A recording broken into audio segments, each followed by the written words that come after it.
You're an elf. You're an elf. I made her dress up like a character from Zelda. Hi, I'm Jason. And I'm Kat. And today we're super excited to do something exciting. Ta-da! Hyrule Warriors for the Nintendo Wii U. How did we get this stuff and what are you wearing? So, I'll tell you this. Out of the blue, Nintendo Canada was like, we'd love for you guys to cover this game for us. And we're going to give you something special.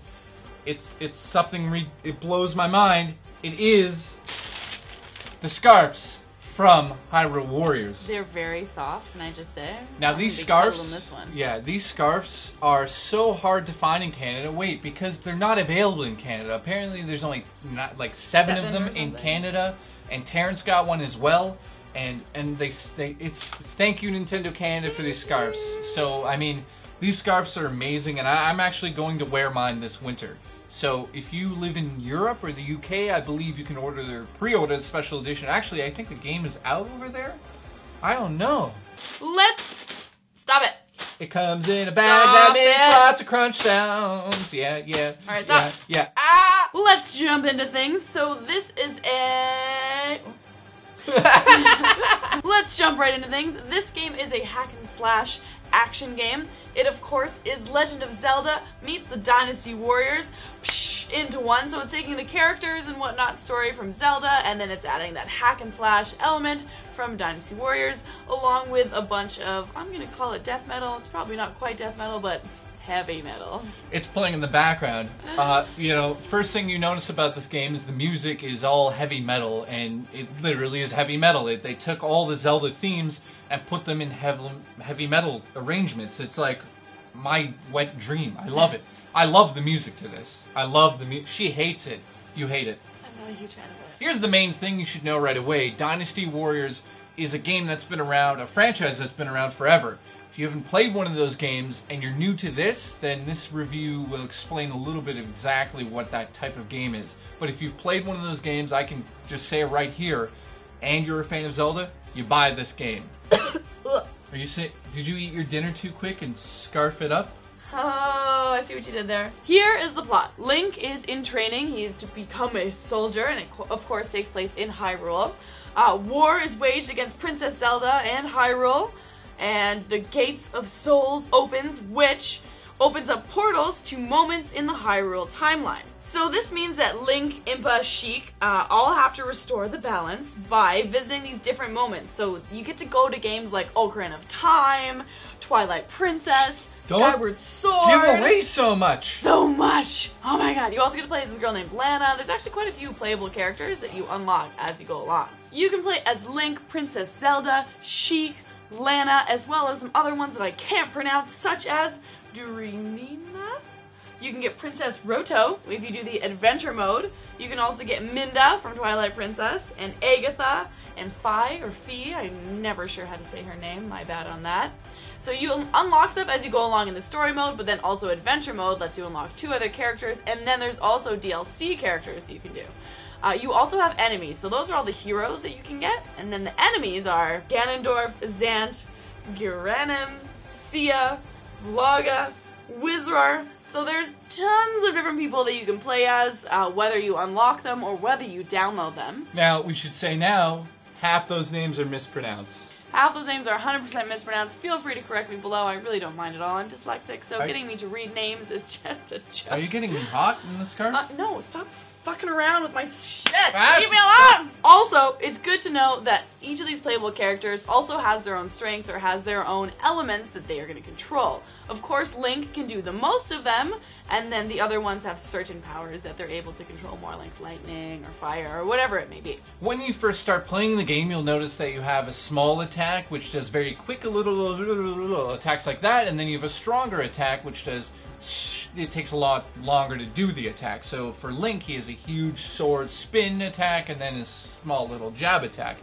What I noticed right away, because I never played a Dynasty Warriors game, and I'll repeat that, I've never played a Dynasty Warriors game ever. I feel like I played an arcade game of it at a theater. You might have. So I've never played a Dynasty Warriors game before, and I never knew what it was about. So I'll say it's basically a chessboard, and you have different rooms on the chessboard which are on the battlefield, and you have to take those over, and you do that by button mashing. And a lot of people are going to be like, oh, it's a button masher.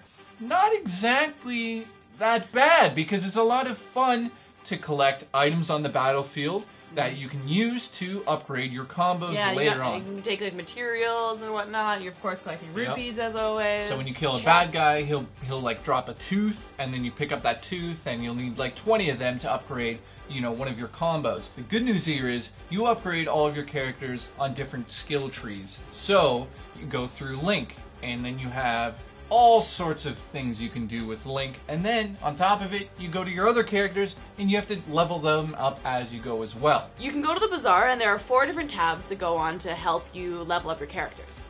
There are badges, and this is going to level up your attack, your defense, and your assist, and so you just slowly go through your tree and level those up. Now, what do you mean by that? You mean like attack would be your combo system, your defense is like how you block certain things, and then your assist is healing and stuff like that. Healing and whatnot. Yeah, you do that all through the bazaar. So it's kind of interesting the fact that you think you're leveling up everyone, but you're not. You're doing one character at a time, and they all have different badge sets and all sorts of different things in this menu. Yeah. So everyone's probably asking at this point, like, how deep does it get? I would say if like 10 out of 10 was Skyrim and 0 was absolutely nothing, I would say like in depth, it probably goes to like a 7, maybe an 8 in terms of like the details of how you upgrade your characters. So yes, it has depth to it. I know a lot of people were worried that it was just running into a field and hitting a button and using a special ability. It is that, but everything can be upgraded, and it's refreshing to use different characters in different battles. Yeah. So it gets a lot of fun. Well, and you can be strategic with it, right? Depending, or just even just seeing the different animations and whatnot. Absolutely. Also at the bazaar, you have the training dojo, so you can actually just pay to level up your character. So we went from, I don't know, a 5 to an 8 or something like that with Link. So you can just, if you're just really good at collecting rupees and you're really good at doing all that business, then you're going to be able to level up faster and thus have a more powerful character. Underneath of that, we have the apothecary.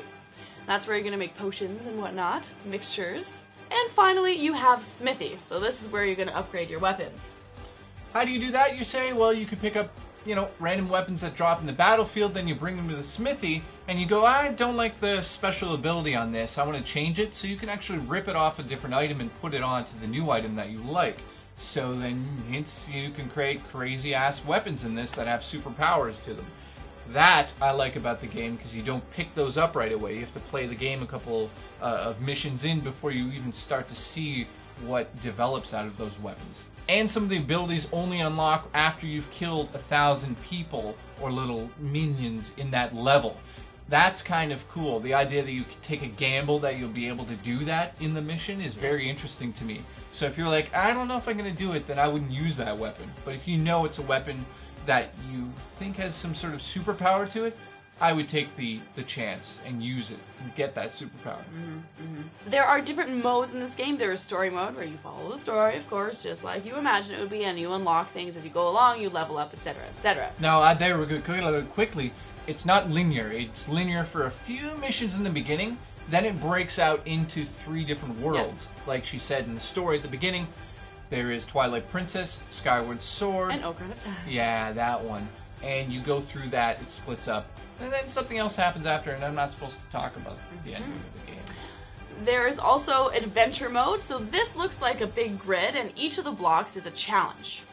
Now, when you say it looks like a big grid, it actually looks like the original Legend of Zelda. Yeah, so it looks all pixely, but it's a grid. It's a grid. The point of the grid is you go into each little block, and then you choose a challenge which is within that block, so it'll be like kill 500 enemies within a certain amount of time.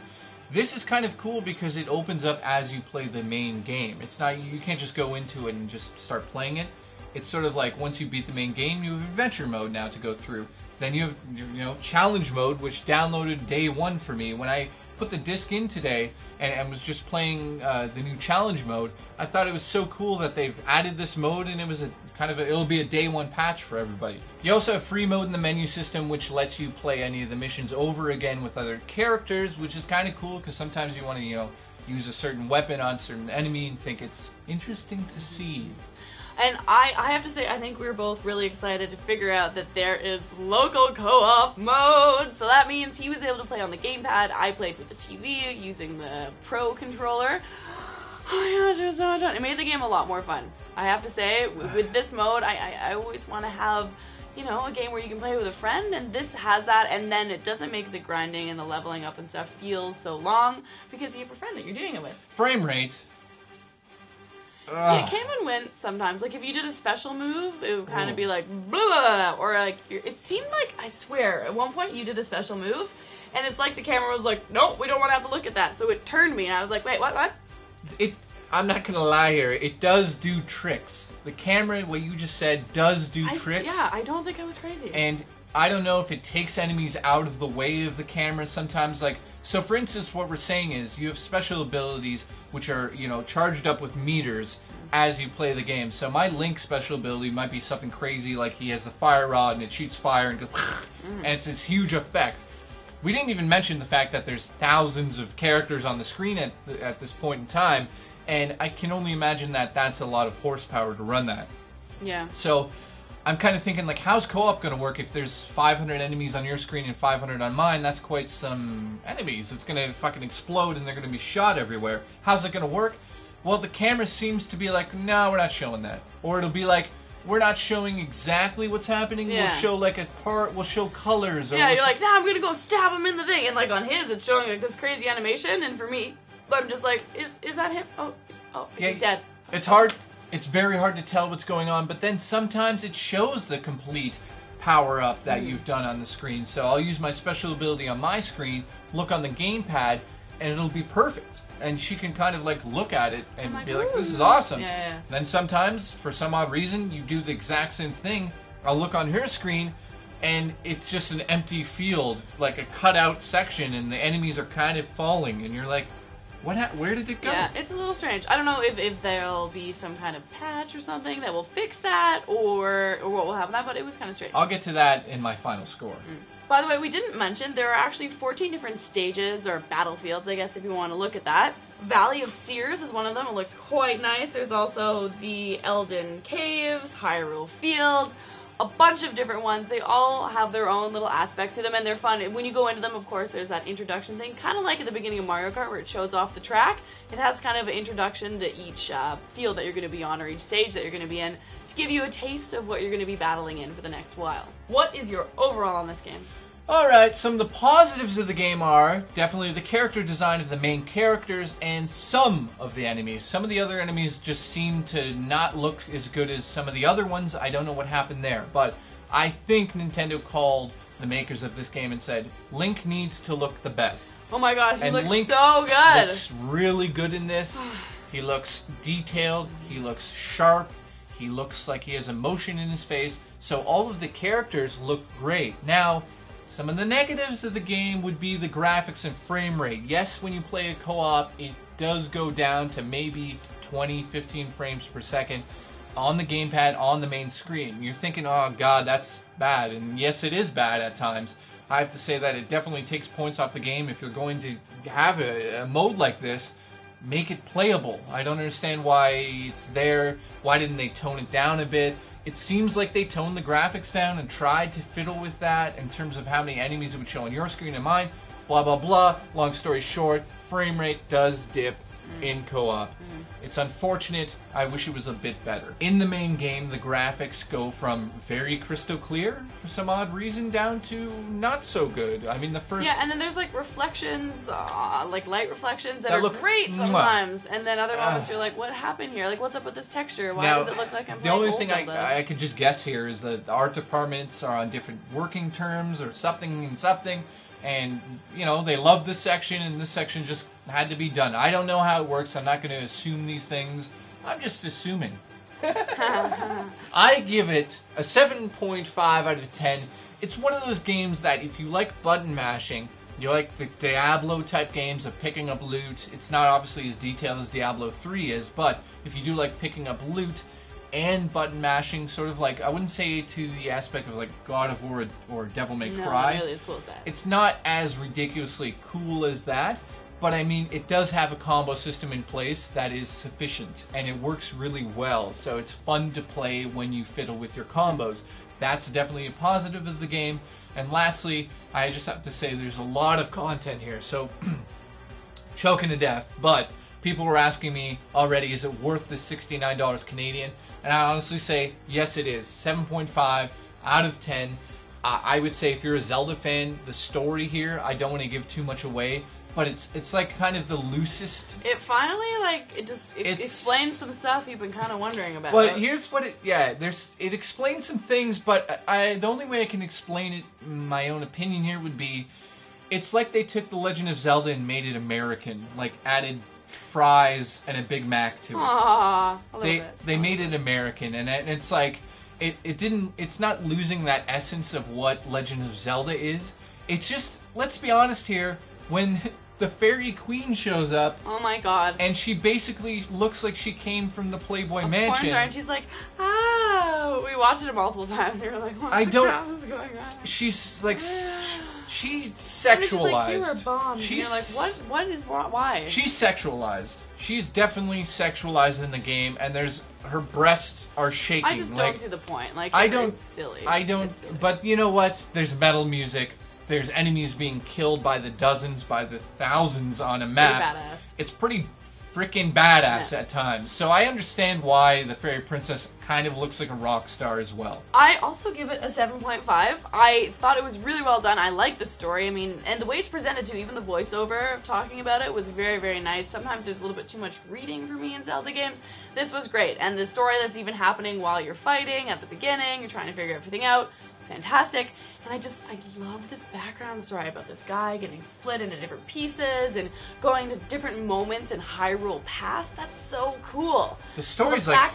It's so good. And the fact that you have to go visit all these different places that if you're a huge Zelda fan, you've been before, but it's new because it's painted with this new brush because the Dynasty Warriors thing is in it. Very, very cool. I do have to say, I'm not a fan of the music. If I was a Dynasty Warrior fan, maybe I'd be super into it. But it is cool how they took the music from Zelda and added this kind of metal rock section to it. And it's cool. It does get exciting. But I just found after a while it just kind of sounded like noise. I disagree. The frame rate was brutal. Sometimes we were playing together and just the choices they were making so that they wouldn't have to animate this and that. I guess it could only hold so much. I just thought it was very well done. Like I said, it does lose a couple points on account of the issues playing multiplayer I wasn't a huge fan of, and sometimes the textures aren't that nice. But overall, I think the story is great, and the gameplay is really fun. I like God of War, so I don't mind a good hack and slash button masher. But the payoff is good. The payoff is good for sure. And that's the reason why I get 7.5, because I think that the graphics and the level of detail is like lacking in this game, and certainly that frame rate issue is a real big problem. But the story is what really actually brings this game above all of that. You want to play and get this story out of this because it's really a Legend of Zelda story you've never heard before. By the way, we're not married. Yeah, we're not married. That video, it was a joke. That was years ago. Yeah, what? We're not married. Not married. That video, no, we weren't married. Now it's confusing. Was I in Vegas? Oh god. No, we were never married. We've never been married. We're not married currently. We're not dating. We have our own scarves. We have our own scarves, and we're gonna go cuddle separately. Yeah, we don't share the scarves. No. Anything else you'd like to add? I think that's all I'd like to add, other than you people are darn lovely, and we of course would like to thank A&C Games, Chop Shop Goods, Nintendo, for sending it over, and you guys for being amazing and sticking with us and watching us. Also, I'd like to thank the Patreons that have helped us for the last like 6 or 7 months. We're giving away a poster this month from the set like we do every month, so if you are kind of interested in helping the show out, link in the underbar to that. Thank you to Nintendo once again. I love you. Thank you.